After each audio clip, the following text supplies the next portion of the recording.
Precious's story, it really got to me, you know?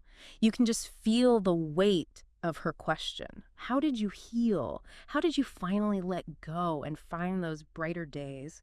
It's just having your engagement broken off because of your family's finances. It is brutal. Yeah, It's way more than just a broken heart. It's like a blow to your whole sense of self. absolutely.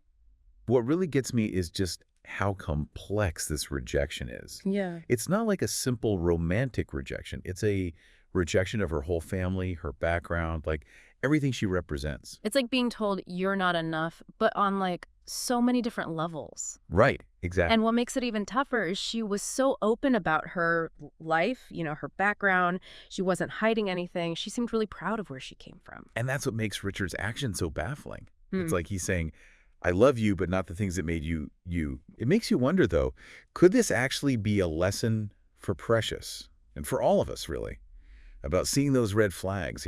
Maybe this whole awful thing can actually teach us to spot those incompatible partners before we get too invested. Hmm.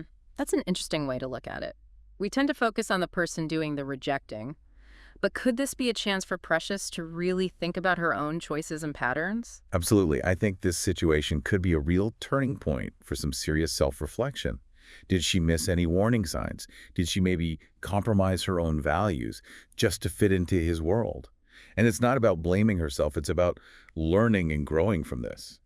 So instead of just focusing on all of Richard's shortcomings, she can use this as a chance to examine her role in the whole relationship. Exactly. That could be a huge step towards actually healing, couldn't it? It could. It's about feeling empowered. By looking at her own choices, she takes control of the story. It stops being about Richard rejecting her and becomes more about her understanding what she truly wants and deserves. And that brings us to the bigger picture, doesn't it? I mean, this whole situation just streams societal bias. Richard seems to have gotten so hung up on outward appearances that he missed the real substance, the love, the strong family, the values she clearly has. Like textbook valuing the superficial over the genuine. Hmm. He fixated on what was missing materially and completely missed the treasure, Mm. her character, the resilience she so clearly has. It's sad, really. It is. And for anyone listening, this is a huge reminder that we often internalize these societal messages about what's acceptable or desirable in a partner. It's so important to actually look at those beliefs and challenge them when they don't line up with our own values. So Richard's rejection isn't just about Precious. It reflects these deeper prejudices we have about wealth and poverty.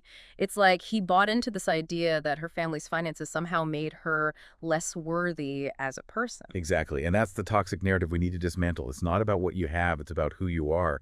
And her father's response, I think, shows this beautifully. He didn't try to brush off her pain or give her those empty cliches. I was so struck by his words. I didn't raise you to be defined by someone else's judgment. Right. Talk about powerful parenting. He didn't try to fix things for her. He just validated how she was feeling and gave her the power to find her own strength. That's the kind of support that helps you through any storm. It's a reminder that true worth comes from inside you, not from someone else's validation or their opinion. And for you, listening, think about the people in your life who genuinely see you, who love you no matter what. Those are the voices you need to listen to, especially when you're hurting. It's like you're building a fortress of support around yourself, made up of people who love you for who you are, not for what you have or your social status. Right. And within that fortress, you can start to heal. Now, it's not going to be easy. We know that. Precious is going through this layered rejection, which, as we said, can be really tough to process. It's not just one loss. It's like a loss on multiple levels. Could you break down layered rejection a bit more? I think that would help our listeners, especially those who relate to what Precious is going through. Of course, imagine this. With a regular rejection, someone says no to a date, right? It stings, but you move on. But layered rejection is different. It's like being rejected for the very core of who you are, for the things that make you uniquely you. Your family, your socioeconomic status, those things get so tied up with your identity that when they're rejected, it's like a rejection of your very being. It can feel like your whole world is falling apart. So it's not just about the romantic rejection, it's about the deeper implications for her sense of self. And this adds a whole other layer of difficulty to the healing process, wouldn't you say? It does. And that's why it's crucial to approach this with a lot of patience and compassion. Healing from this kind of rejection, it takes time. There's no quick solution. But the important thing to remember is that healing is possible, and there are steps you can take to move through the pain and come out stronger on the other side. Okay, let's get into those steps. What are some tangible things Precious and anyone listening who's gone through something similar can do to start healing and reclaiming their power? The first thing, and it might sound obvious, is to acknowledge the pain. Don't try to downplay it or rush through it. Mm-hmm. Allow yourself to really grieve the loss of the relationship and all those dreams you had. So, no toxic positivity or pretending everything is fine. Right. It's important to honor those raw emotions, even when they're messy and uncomfortable, right? Absolutely. Trying to suppress your emotions only makes the healing process longer. It's like trying to cover a deep wound with a Band-Aid. It might hide it for a bit, but it won't really heal unless you deal with the actual injury underneath. Makes sense. So, yeah, no pretending you're fine when you're not. So, what are some healthy ways to process all those intense feelings? I imagine just bottling them up leads to resentment and bitterness later on. Oh, for sure. It's crucial to find healthy ways to let those feelings out. Talk to friends you trust, family, write in a journal, maybe express yourself through art or music. Find what works for you and make a safe space to let those emotions out without judgment.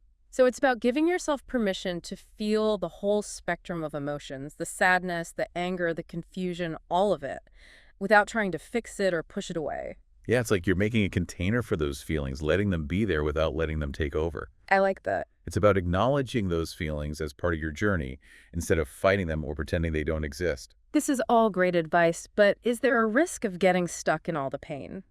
How do you stop yourself from dwelling on the negative and start moving forward? That's a great question. And it brings us to a crucial part of healing, something we call reframing the narrative. Okay, I like the sound of that. It sounds like taking control of the situation. But how do you actually do that? Reframing the narrative means consciously shifting your perspective. Instead of seeing yourself as a victim of Richard's rejection, you start seeing yourself as a survivor. So you're not asking why me, you're asking what can I learn from this? Exactly. It's about focusing on the lessons learned, the growth you're experiencing, the resilience you're building through this tough time. It's about realizing that this breakup, even though it hurts, doesn't define you. It's one chapter in your story, not the whole book. It's like you're the one writing your own life, and you get to choose how this chapter shapes the rest of it. Right. Instead of letting it define you, you use it to grow and transform. That's a great way to put it. And a big part of reframing the narrative is understanding that what Richard did says more about him than it does about you. His inability to see your worth, it doesn't take away from your value, it just shows his limitations. It's like that saying, when someone shows you who they are, believe them.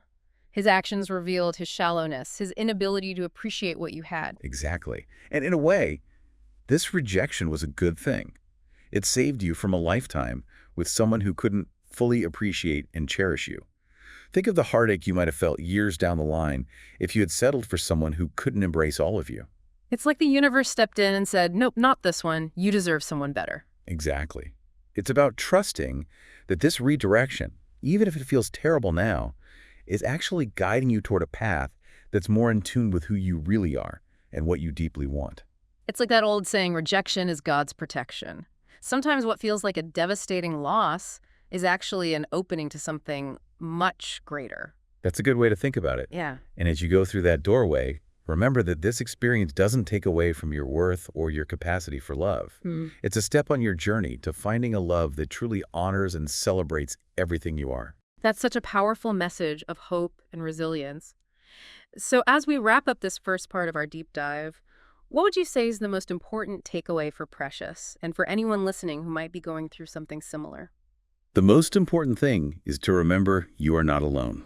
Lots of other people have walked this path of heartbreak and emerged stronger, wiser, and more ready for love than ever before. You have the strength within you to do the same. That's a beautiful message of solidarity and hope.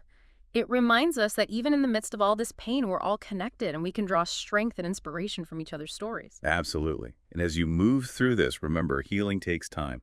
Be patient with yourself. Celebrate every little victory and trust that you are right where you're supposed to be. As you go on this journey, remember that you're worthy of love, happiness, and a future filled with joy and meaning. And as you step into this next chapter of your life, remember this breakup doesn't define you. This experience doesn't diminish your worth or your ability to be happy.